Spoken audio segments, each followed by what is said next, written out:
Phan cũng đang mang thai con của anh ấy. Cái gì? Cái chuyện này là như thế nào? Em giải thích cho anh đi. Anh không ngờ em là con người như vậy. Nếu mà giờ ấy anh chấp nhận được thì em sẽ quay về với anh. Gia đình chị thấy có trách nhiệm với đứa bé. Em cũng cảm ơn anh vì anh đã tha thứ cho em.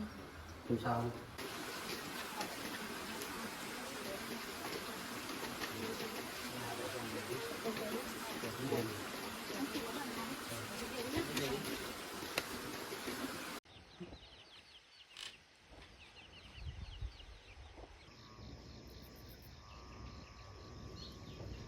Thôi em ạ, chắc vợ em cũng sẽ theo em về thôi. Em cũng đừng lo lắng quá, cũng đừng suy nghĩ nhiều quá em ạ. Bởi vì thì tí nữa vợ anh đi hộ khuyên thì vợ của em thì khác suy nghĩ lại thì khác về với em thôi. Hôm qua mình đã nói như thế rồi. Em mong cũng sẽ thế. Bây giờ em còn yêu cô ta nữa. Bây giờ em đang đợi đây xem là chị này có khuyên được không để em còn dẫn Phan về này. Chị nghĩ là chắc là vợ em sẽ theo em về thôi. Thì hôm qua ấy thì mình cũng nói như thế thì chị thấy Phan cũng thấy buồn lắm. Mà hình như là cô ấy cũng suy nghĩ về chuyện này đấy. Ý chị vào nói chuyện với cô ấy một lúc xem cô ấy suy nghĩ như thế nào. Mà em vẫn còn tình cảm với Phan như thế này thì cô ấy về thì bảo ban nhau làm việc. Chứ cho cô ấy đi lang thang bên ngoài suốt thế này thì cũng không được đâu. Cô ấy đi lang thang thế này không, sau này không có tương lai đâu. Đi ở chỗ này chỗ kia thế này mà ở thế này vợ của em ấy lười không đi làm việc đâu. Về nhà em phải bảo ban dẫn dắt cô ấy đi làm việc. Cô ấy ở đây ấy thì trước ở nhà anh chị này anh chị cũng bảo khuyên bảo đi làm để thay đổi bản thân đi, nhưng mà vợ em ấy cái tính chắc là nếu mà đi làm chịu khó thì vẫn làm được thôi, nhưng mà không làm quen hay sao ấy, cũng không phải là lười hẳn đâu mà là chắc là không làm quen, xong là cứ ỷ lại ở đây có người làm cho ăn ấy nên là không chịu làm thôi. Nếu mà về thì em bảo được mình đi làm thì nếu nữa sẽ làm được thôi mà. Thôi thì tí nữa em cứ cố gắng hội nhau khuyên xem. Thì có gì hai vợ chồng cứ bảo ban nhau. Thì vợ em thì chắc cũng sẽ nghe thôi. Thì anh thấy vợ em thì nhiều lúc ở đây thì nói thì vợ anh bảo thì cũng vẫn nghe mà. Nên là em cứ cố gắng khổ vợ chồng anh khuyên xem thế nào. Nếu mà về nhà ấy, em bảo được cô ấy thay đổi được thì cô ấy cũng là người tốt thôi. Cô ấy cũng không phải hẳn là người xấu. Chẳng qua cô ấy về ở đây ấy thì không ai nói được. Có lúc nói thì vẫn nghe, nhưng mà có lúc thì nói một đằng thì vợ em lại làm một nẻo thôi. Như chuyện đi vay tiền linh tinh ấy thì gia đình còn không biết cơ. Đến lúc họ về nói thì gia đình chị mới biết. Nên là về nhà thì em cũng phải hết sức lưu ý vào. Đừng cô ta lại đi vay tiền linh tinh nữa. Thì em là chồng của Pang thì em cứ từ từ khuyên bảo thì Pang khác nghe thôi. Pang khác hộ em đi làm việc thôi. Chứ bây giờ ở đây thì không ai bảo được Pang làm việc ấy. Nên là cô ấy mới sinh hư như thế. Hai vợ chồng bảo nhau thì nó dễ hơn. Chứ mình là người ngoài ấy thì mình cũng có lúc mình cũng nói, mình cũng không muốn nói nhiều. Thì nhiều lúc mình nói thì Pang nó cũng không nghe. Kiểu mình nếu mà mình không phải người trong cuộc ấy, em là người trong cuộc thì em nói thì Pang nó sẽ nghe và hiểu hơn cho em thôi. Phan cũng không phải là người xấu ở đâu, nhưng mà trước em mới lấy cô ấy về, em thương cô ấy quá nên là em không cho Phan làm việc gì hết. Nên là bây giờ Phan mới không biết làm việc gì. Hóa ra là như thế. Thì nếu mà mình bảo thì cô ấy vẫn làm mà. Như trước về ở đây ấy, có hôm thì anh chị bảo là đi hái rau thì cô ấy vẫn đi mà. Chẳng qua là vợ em ấy làm không quen nên là lười thôi. Về nhà bây giờ em đừng thương thì thương thôi, nhưng mà đừng cho cô ấy ở nhà quá. Thì lúc nào em đi làm gì ấy, việc gì nó nhẹ nhẹ ấy, cảm thấy Phan làm được thì cứ dẫn cô ấy đi làm. Chứ em mà thương thì cứ cho cô ấy ở nhà thì cô ấy sẽ hư đấy. Vâng, bây giờ đợi Phan suy nghĩ xong em cũng dẫn Phan về nhà làm việc của em để còn kiếm tiền trả nợ cô ấy. Vừa mới cho cô ấy tập làm việc ấy thì em cứ cho cô ấy làm việc nhẹ nhẹ tí thôi, mỗi ngày làm một ít làm dần dần chứ em đừng bắt buộc cô ấy làm khó quá thì cô ấy lại bỏ đi ấy.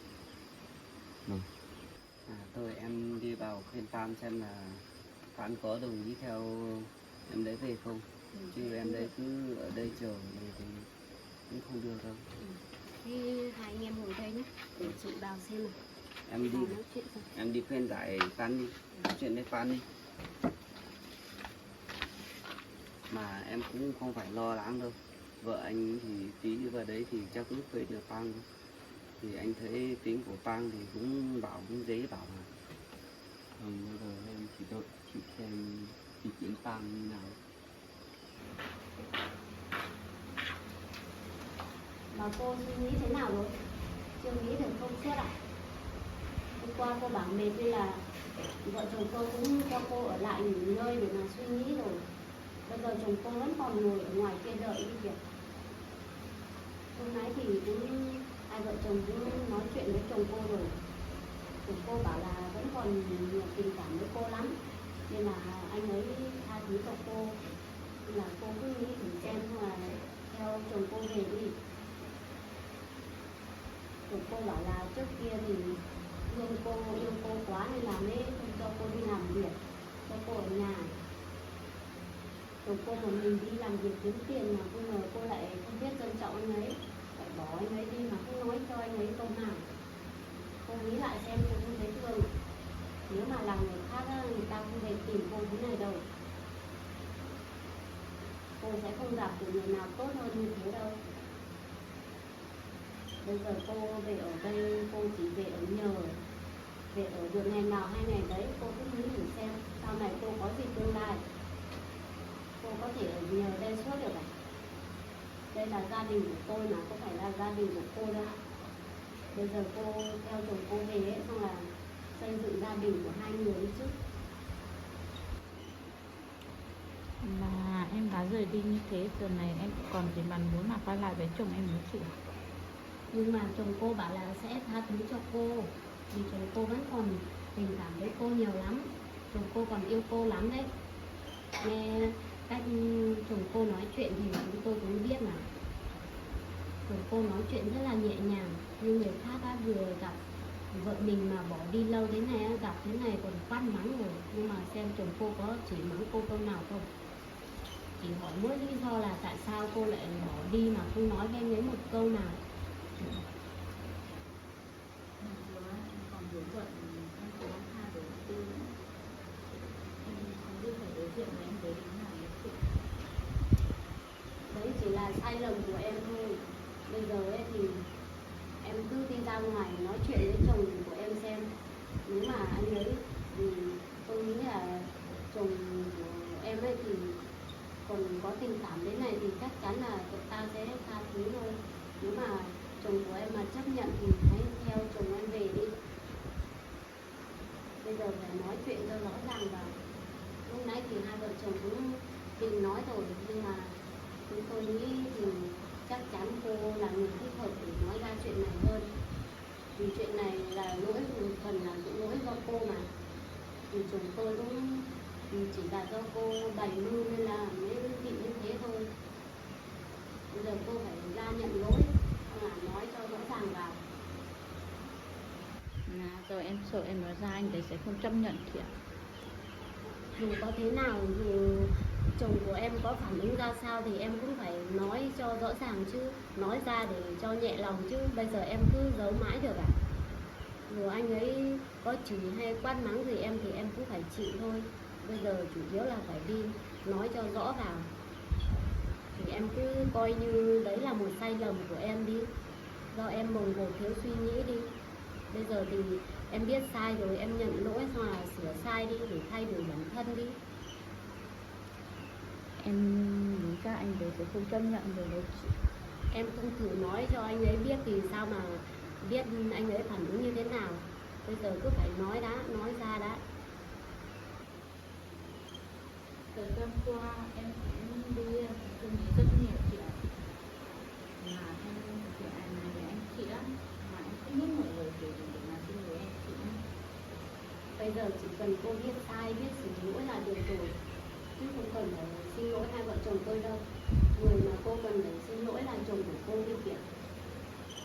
Chồng của cô đã vất vả để tìm cô như thế nào mà cô còn mắc sai lầm, bao nhiêu sai lầm mà chồng cô vẫn còn tha thứ được. Thì bây giờ cô cứ đi nói với chồng cô đi.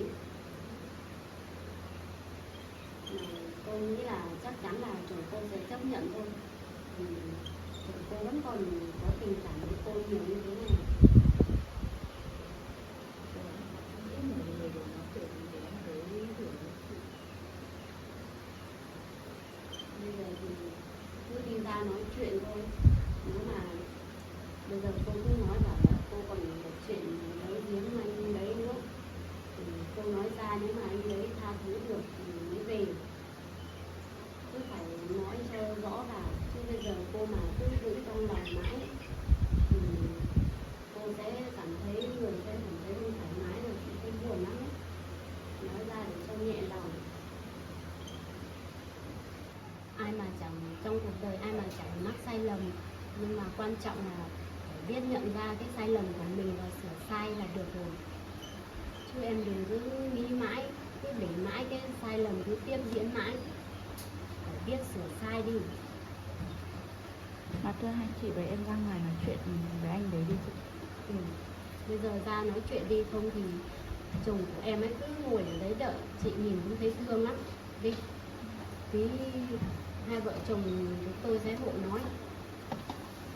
Chủ yếu là do em thôi.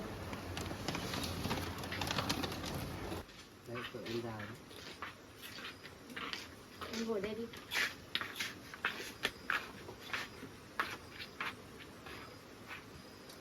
Chị đã vào trong khuyên bảo vợ em rồi đấy. Vợ em bảo là có chuyện muốn nói với em, có chuyện muốn nói rõ với em, nên là vợ em lấy ra đây. Thế em tính như nào rồi? Có muốn quay về với anh không? Thời gian qua thì em cũng có lời với anh rất là nhiều. Giờ em không biết đối diện với anh thế nào nữa anh ạ. Không sao đâu. Mà giờ em cũng có chuyện này mà nói cho anh biết này. Mà anh hãy bình tĩnh lại nhá. Thế em cứ nói đi. Thực ra ấy, giờ em đang mang thai. Hả? Em mang thai con của ai? Thôi em ạ, ra thì Tăng cũng đang mang thai con của anh ấy. Cái gì? Mang thai con của anh á? Thì mọi chuyện thì cũng Em xảy cứ ra bình tĩnh đi. đột ngột quá nên là anh cũng không biết giải thích với em thế nào nữa. Không phải là do chồng chị đâu. Bây giờ em cứ hỏi vợ em ấy. Hỏi vợ em thì vợ em sẽ nói ra hết lý do vì sao cô ấy mang thai. Thế chuyện này là như thế nào? Em giải thích cho anh đi. Thì thực ra là trước kia em cũng dùng một chút thủ đoạn với anh Tư. Nhưng mà anh Tư, anh đấy có yêu em đâu. Đấy thì là do lỗi của vợ em đấy. Vợ em thì trước kia thì đã dùng thủ đoạn xấu xa để mà mới xảy ra chuyện này thôi, chứ thực chất thì chồng chị cũng không có tình cảm gì với vợ em đâu, nên là em đừng hiểu lầm. Thế chuyện này là như nào? Hay là các người cùng một phe đúng không? Không phải thế đâu. Đấy hồi xưa em nói với chị rồi. Em mà nói ra của anh đấy làm chị chấp nhận được em nữa hả chị? Em, mọi chuyện thì cũng đã xảy ra như thế rồi thì bây giờ em có nói gì thì cũng không quay lại được như trước nữa đâu. Bây giờ em cứ xem thế nào thì có tha thứ được cho vợ em thì cứ tha thứ cho. Đấy là sai lầm của vợ em thôi. Lúc nãy thì vợ em cũng nói rồi, bảo là cô ấy cũng suy nghĩ rồi, và trước kia cô ấy thiếu suy nghĩ nên là mới xảy ra chuyện này. Bây giờ thì cô ấy biết lỗi rồi, nên là cô ấy cũng muốn nói cho em biết, nói rõ mọi chuyện cho em biết để xem em có tha thứ được cho cô ấy không, thì cô ấy mới quay về với em. Anh không ngờ em là con người như vậy. đi mấy năm rồi, bây giờ còn có chuyện như này nữa. Thì giờ cũng cho em xin lỗi thôi, em cũng biết lỗi sai của em rồi. Anh không ngờ cái chuyện lớn như thế này, bây giờ em mới nói với anh đấy. Thì cô ấy bảo là mình cũng muốn nói với em rồi, nhưng mà tại cô ấy không biết nói với em như thế nào, không biết mở lời như thế nào. Cô ấy sợ em biết chuyện thì thế tức giận đấy, nên là không dám nói ra. Thì lúc nãy chị vào khuyên thì cũng khuyên bảo cô ấy bảo là cứ phải nói ra, xem nếu mà em có giận thì cũng phải nói, thì đấy là sai lầm. Thì bây giờ vợ em bảo là biết sửa sai, biết suy nghĩ rồi, biết là mình sai rồi, thì bây giờ em xem thế nào, xem có tha thứ được thì cho vợ em không, xem có chấp nhận được cô ấy không, thì phải nói rõ cho cô ấy biết. Nếu giờ anh là chấp nhận được ấy, thì em sẽ theo anh về. Nếu mà anh không chấp nhận được ấy, thì em vẫn ở lại đây thôi.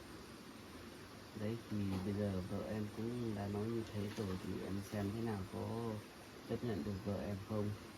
Thì bây giờ em cũng phải nói một lời cho vợ em để em biết. Chứ vợ em cũng đừng nặng lời với vợ em quá. Thì sống ở đời thì ai chẳng mắc sai lầm hả em? Bây giờ thì vợ em cũng biết rồi, cô ấy biết nhận lỗi, biết sửa sai, biết lỗi của mình, biết nhận lỗi với em rồi, thì em suy nghĩ thử xem có tha thứ được cho cô ấy không. Em cũng biết thời gian qua em cũng gây rất nhiều chuyện có lỗi với anh. Nếu mà giờ ấy anh chấp nhận được thì em sẽ quay về với anh. Chứ giờ anh mà không chấp nhận được thì em cũng không biết phải nói thế nào để cho anh hiểu được. Thời gian qua ấy, em cũng biết lỗi của em rất là nhiều rồi. Em cũng không mong anh tha thứ được hết cho em đâu. Nhưng chị mong rằng anh giờ thương em là được rồi. Thì em cũng không phải lo lắng về chuyện đứa bé đâu. Gia đình anh sẽ chu cấp cho đứa bé. Thì mọi chuyện cũng đã xảy ra như thế rồi, thì gia đình anh sẽ chu cấp cho đứa bé để đến khi đủ tuổi trưởng thành ấy mà. Nên là mọi chuyện cũng đã xảy ra như thế rồi, thì em xem thế nào thì có tha thứ được cho vợ em không, thì đưa vợ em về sống hạnh phúc bên hai vợ chồng. Thì đấy là chuyện ngoài ý muốn thôi, chứ không ai mong muốn như thế đâu. Bây giờ thì vợ em thì cũng biết rồi, biết lỗi rồi, thì em xem như thế nào thì tha thứ cho cô ấy đi. Còn chuyện đứa bé thì như chồng chị vừa nói rồi đấy, em không cần phải bận tâm đâu. Gia đình chị sẽ có trách nhiệm với đứa bé, hàng tháng sẽ chu cấp tiền cho đứa bé để khi đủ trưởng thành. Nên là em cũng đừng bận tâm quá về đứa bé làm gì. Em biết là thời gian qua là em cũng gây ra nhiều lỗi lầm. Nếu mà anh không tha thứ được ấy thì em sẽ rời đi. Em sẽ không ở lại đây làm phiền cho ai nữa, mà anh cũng đi về đi. Thôi em từ từ đã, để em suy nghĩ. Thì mọi chuyện cứ từ từ đã, để cho chồng cô suy nghĩ xem. Bây giờ hai vợ chồng cứ suy nghĩ bàn nhau xem. Thôi em ạ, bây giờ mọi chuyện đã xảy ra như thế rồi. Nếu mà em còn tình cảm với vợ em ấy, thì em dẫn vợ em về xong là bảo nhau để vun đắp tình cảm gia đình của em đi. Chứ em cũng đừng cho vợ em đi ra ngoài như thế nữa, cũng tội nghiệp cho vợ em lắm đấy. Bây giờ thì hãy tha thứ cho nhau đi, cho nhau một cơ hội, cho vợ em một cơ hội để cô ấy sửa sai đi. Dù sao thì trước kia cô ấy cũng chưa biết suy nghĩ thôi mà. Bây giờ em cứ tha thứ cho cô ấy, xong là cô ấy sẽ dần dần sửa đổi tính cách của cô ấy. Giờ vợ em thì cũng đã biết sửa sai rồi, thì thôi em cũng tha thứ cho vợ em đi. Thì hai vợ chồng thì cứ bảo ban nhau đi. Thế mọi chuyện đã thế rồi, thì thôi bây giờ anh sẽ tha thứ cho em. Anh còn nói thật lòng không ấy? Anh nói thật lòng mà. Đấy, bây giờ chồng của em đã nói như thế rồi thì hãy theo anh ấy về đi. Về xong là hai vợ chồng bảo ban nhau, cùng nhau cố gắng. Đừng cô về đừng có mà lười biếng như trước nữa. Bây giờ biết sai rồi thì phải biết sửa. Giờ theo chồng về không bảo ban nhau làm việc rồi sẽ vun đắp tình cảm thì hai vợ chồng mới hạnh phúc được. Còn chuyện của đứa bé thì mọi chuyện cũng đã như thế rồi thì anh cũng sẽ cố gắng để tích góp để nhiều lúc anh đi xuống đấy thăm em. Em cũng cảm ơn anh vì anh đã tha thứ cho em. Nếu mà anh đã tha thứ cho em rồi ấy, thì em sẽ cùng anh về nhà. Mà anh chị ạ, anh chị cũng cho em xin lỗi. Bởi vì thời gian qua em cũng gây rất nhiều rắc rối cho gia đình mình. Không sao đâu. Bây giờ thì em cũng biết lỗi của mình thế này là được rồi. Bây giờ quan trọng là em về em phải biết sửa sai, thay đổi cách sống của mình đi. Đừng em về nhà đừng có lại gây ra chuyện phiền phức cho chồng em nữa. Bây giờ em cũng thấy rồi đấy, chồng em rất là rộng lượng. Em đã gây ra bao nhiêu lỗi lầm nhưng mà chồng em vẫn tha thứ và chấp nhận em. Thì em cũng phải biết trân trọng anh ấy, biết trân trọng một người chồng tốt như thế. Em rất được chị ạ. Em cũng biết lỗi của em rồi mà. Em cũng cảm ơn anh chị thời gian qua cũng cho em ở lại cùng anh chị. Thì gia đình chúng tôi thì cũng không trách móc gì cô đâu, nên là bây giờ chủ yếu là cho cô về sống tốt là được rồi. Em cũng biết là em cũng gây rất nhiều rắc rối cho gia đình. Giờ em cũng chả biết nói gì ngoài câu xin lỗi đâu anh chị ạ. Không có gì đâu. Bây giờ ấy thì em biết xin lỗi thế này là tốt rồi, biết nhận ra cái sai của mình, biết sửa cái sai của mình thế này là tốt rồi, chứ không cần phải áy náy với gia đình đâu. Gia đình cũng không trách móc gì em đâu. Bây giờ chủ yếu em về em có được cuộc sống tốt là hạnh phúc là tốt rồi. Đấy, bây giờ vợ em ở đây gây phiền phức cho hai vợ chồng anh chị. Bây giờ cho hai vợ chồng anh chị Không có gì đâu em ạ. Không sao đâu ạ. Thì vợ em cũng thời gian qua thì cũng gây rắc rối cho gia đình anh, nhưng mà bây giờ vợ em cũng đã biết lỗi như thế thì cũng tốt rồi. Bây giờ chủ yếu là hai vợ chồng về phải biết bảo ban nhau, tha thứ cho nhau, chứ đừng ở đây nói như thế xong là về nhà lại nói lại làm kiểu khác là không được đâu. Mà tôi cũng nhắc cô này, hôm nọ trước cô vay cái số tiền của anh Ngân ấy, thì nếu mà về ấy, thì hai vợ chồng vào đấy để mà xin anh Ngân đi, bảo là hai vợ chồng về sẽ cố gắng kiếm tiền để trả cho anh ấy.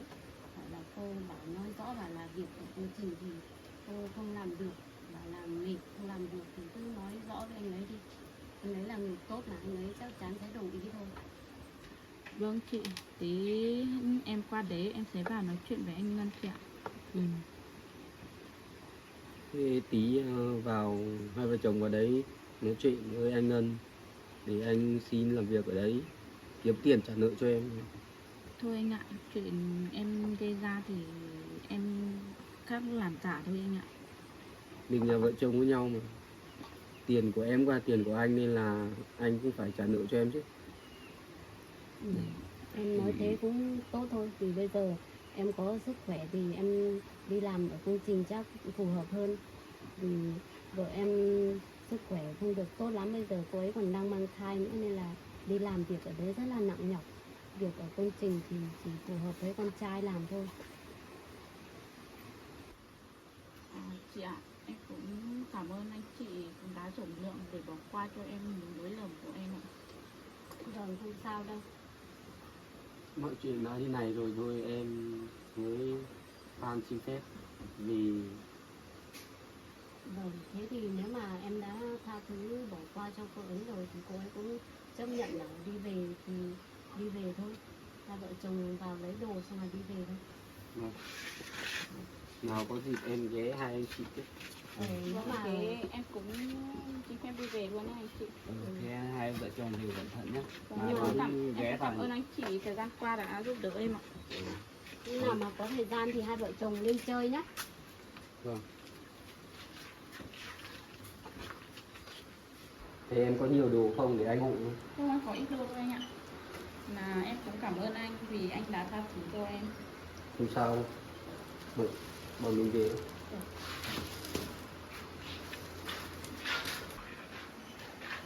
Lấy đồ hết chưa? Em đã được cả. Thôi, em hai vợ chồng em cũng xếp được anh. Thế hai vợ chồng về đi. Về cẩn thận nhé. Đem hết về.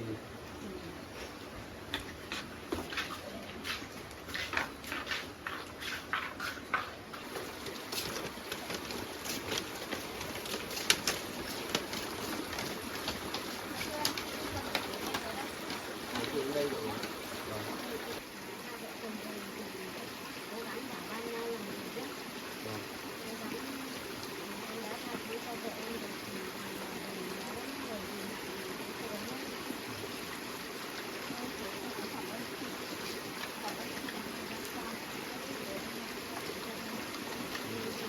Thế hai vợ chồng về đi. Hai vợ chồng về nhé. Rồi, đi về. Anh chị cũng làm đi. Rồi đi về đi nhé. Em đi về đi. Về nhá. Bye bye.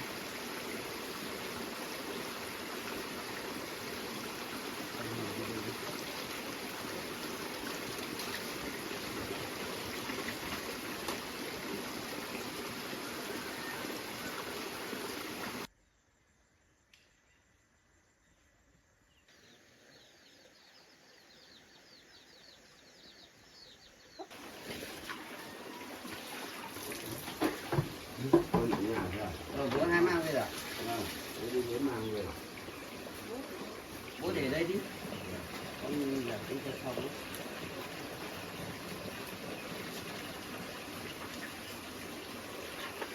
Cô gái kia với chồng nó đi đâu rồi con? Hai vợ chồng nó về nhà rồi bố ạ.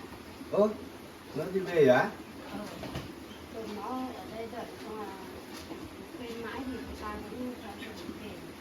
À, Cũng vừa đi về được một lúc. thế là hai vợ chồng nó đón nhau về à? Vâng. À, rồi nó còn mới gọi ở đây. Còn sáng lúc nãy thì hai vợ chồng cứ nói chuyện với nhau, chắc là nói rõ với nhau rồi ông chồng cũng bảo tha thứ thì cho bác ra thì hai vợ chồng với nhau về rồi. Thế à? Thôi thì về nó càng tốt thôi. Không ở đây cũng thế đông người cũng thế phiền phức lắm. Vâng, con cũng thấy như thế ở đây đông nhiều mà phiền phức. Nhưng bây giờ mai cô ta cũng về nhà. Vâng, nếu về nhà là tốt lắm. Bây giờ cô ta có chồng đón về thế này thì chắc cô ta sẽ không lên đây nữa các bạn. Vâng, nếu chồng nó có chồng mà chồng về đó là chắc nó không lên rồi. Rồi. Mà cô ta cũng bảo là nhận sai, biết sai rồi cô ta cũng kia không biết suy nghĩ như là làm phiền gia đình mình ấy. Nhưng mà cô ta cũng xin lỗi gia đình mình xong là cô ta cũng về. Vâng. Rồi người ta biết rồi thì chắc là sẽ không quay lại đây làm phiền gia đình mình nữa. Vâng, thế thì tốt quá rồi. Không thể lúc nào nó không về đây thì bố cũng nói là nói cũng không nên mà không nói thì nhìn nó cũng thấy khó lắm. Bây giờ nếu thế thì nó đón nhau về là tốt rồi đấy. Thôi là nó đỡ phiền với gia đình mình rồi. Bố lấy mang về mẹ thì bố ngồi đây nghỉ đi. Vâng. Tí con thái cho. Qua con lấy cái kia về thì con luộc con đi phơi rồi. Bố thấy là mấy hôm chắc là khô thôi. Vâng, nếu trời nắng rồi nó khô nhanh thôi mà con. Mà cái này thái để làm măng chua hay là để phơi bố? Vâng, cái này cũng thì con thái thì làm măng chua. Nếu thái nhỏ nhỏ làm măng chua xong ngày mai nó chua chua một tí thì được mấy tối là con bố lấy ra bố phơi nó nắng xong là nó thành măng khô chua ấy. Thì ăn nó ngon hơn. Thì không được. Mà mình không luộc qua thì mình thái về mình Vâng, không chua cần xong luộc đâu. phơi nó có hỏng không? Con hỏi nó trực tiếp là thái rồi. Thì để đây thì con thái đấy. Vâng, Bố cứ ngồi nghỉ đi. vâng, thì bố đi ngồi nghỉ đó. Anh giặt quần áo xong chưa? Xong rồi anh đi phơi nhá, xong rồi. Thôi xong là lấy cái măng của bố đi rửa hơi thái. Măng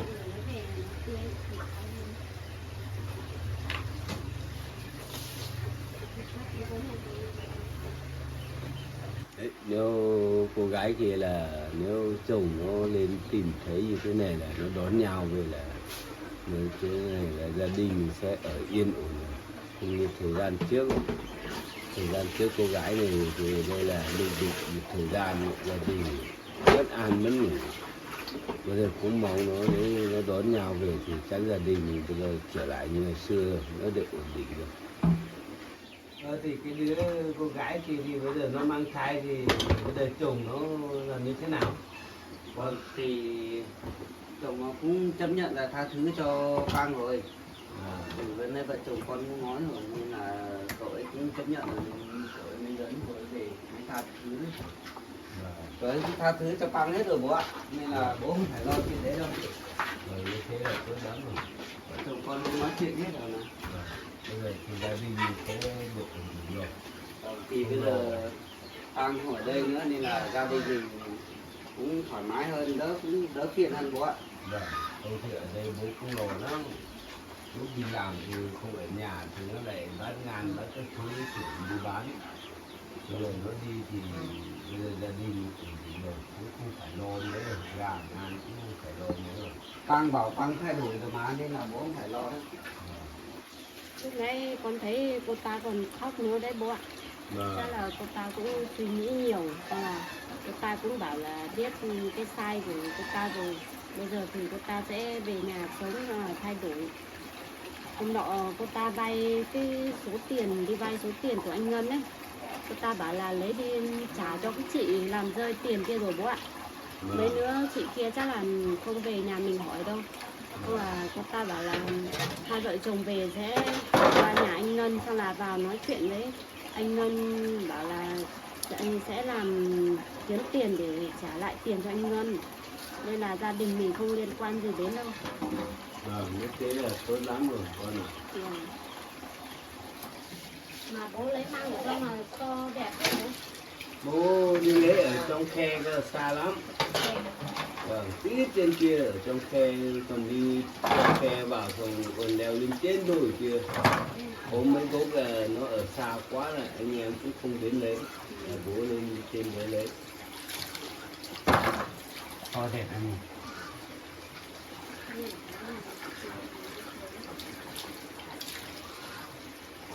Lúc bố đi lấy mạng thì đứa cô gái đấy vẫn ở nhà thôi.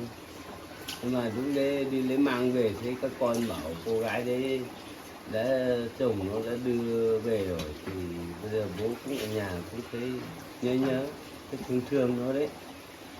Thời gian nó ở cùng mấy thời gian ngắn ngắn thì cũng quen rồi, bây giờ nó đi cũng thấy vắng vắng, cũng nhớ. Bố cũng thương cô ta đấy. Vâng, bố thấy nhớ nó mà. Thì nó ở đây người nói chuyện cũng quen rồi, bây giờ nó đi là thấy nhà cũng thấy vắng. Chắc bố quý cô gái đi kia rồi. Mà Pang trước cũng làm nhiều việc xấu thôi. Nếu mà cô ấy biết thay đổi thì bây giờ thì gia đình thì cũng quý cô cái đấy đấy. Vâng, thì thời gian nó bí tiền các thứ nó nở nần thì nó mới làm tốt đấy thôi. Nhưng thời gian này thì nó không nở nần nữa thì nó cũng không làm lấy cái gì đi bán thì mình cũng thấy thường thường nữa đấy. Rồi con sáng nay thì cô ta bảo đi về, con cũng thấy vắng vắng bố ạ. Thì ở đây thì vì cô ta làm chuyện gia đình mình nhưng mà cũng quen rồi. Cô ta ở đây rồi con thấy quen rồi, thì tự nhiên con lại thấy hơi nhớ. Thì trước đây hai vợ chồng nó là không biết nó đón nhau về đâu, về thành phố hay là về đến quê. Chắc là về nhà hai vợ chồng ở đâu ấy con cũng không được. Con bảo là hôm nào nếu mà hôm nào rảnh có thời gian thì đi chơi. Thế thì cô ta cũng bảo vâng chắc là lúc nào cô ta rảnh cô ta đi chơi. Đây hai vợ chồng nó đón nhau về nhà, tức là về quê, tức là không biết chồng cái Pang ở nó có đối xử cho cái Pang có tốt không? Chắc là chồng cô ấy chắc là đối xử tốt thôi bố ạ. Vâng. Cô ấy đã mắc bao nhiêu sai lầm thế này mà chồng còn tha thứ được thì chắc chắn là sẽ đối tốt thôi, vì chồng cô ấy cũng nói là vẫn còn Vâng.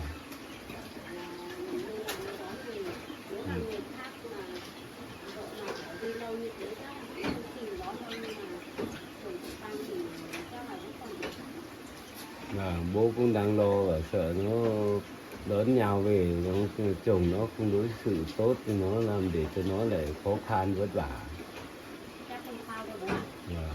Nếu không sao là tốt rồi. Nhà chồng Tăng bảo là cũng nhiều chất lượng cũng nhiều khó nên là Tăng mới bỏ đi, nên là con cũng khuyên bảo cô ấy bảo là vì có nghèo thì mình cũng phải hai vợ chồng cũng phải cùng nhau cố gắng, chứ thấy nghèo khó thì lại phải bỏ đi thế này, đi phải lang thang thế này, sau này không có tương lai đâu.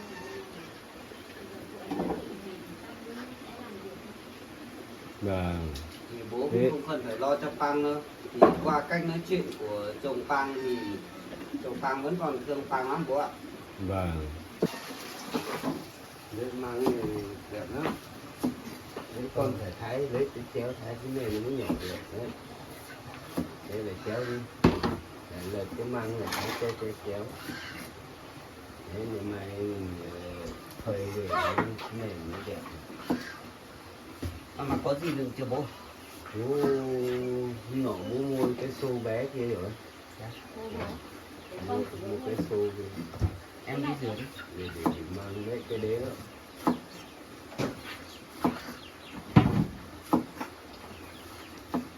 Lấy cái một mỏng rồi phải thái nó cái bé. Vâng mà bố này đi có mang về mệt đấy bố cứ đi nghỉ đi. Này để cho vợ chồng món nó làm được. Rồi, con cứ làm. Đấy, cái con cứ thái đi. Xong thái tí bố bọc cháy làm cho. Vâng. Đi làm thái xong nó phát của bố. Thì bố nóng qua bố ở nhà đi cắm quạt gì đấy. Cho nó mát đi.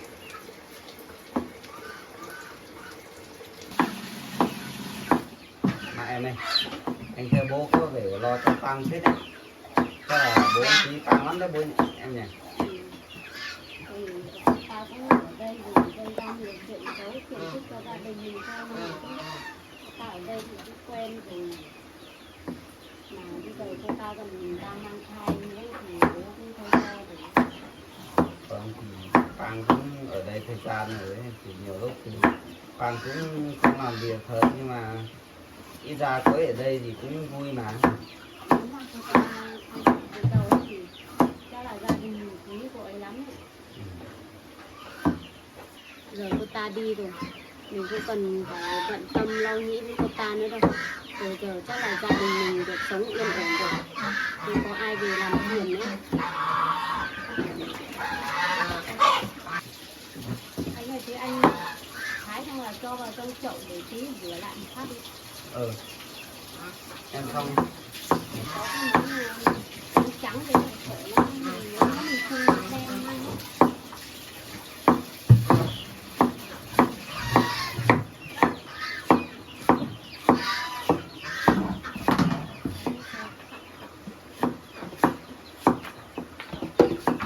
Có hai cái thớt này. Cái này không lên hả? Cái đấy không nên rồi, anh lấy rồi. Cho đây tí thì rửa lại một lần nữa.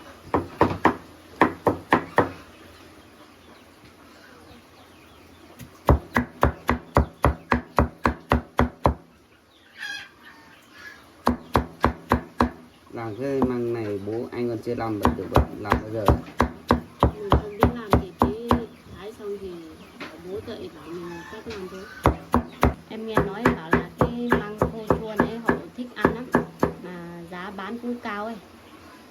Vì cái loại này mình làm chua chua xong mình phơi nó hơi chua chua ấy, nó khô về họ hầm xương hầm thịt cũng ngon nữa. Mà đằng này măng của bố thì chắc là làm được tầm chắc được 3 cân đấy anh nhỉ? Được đấy.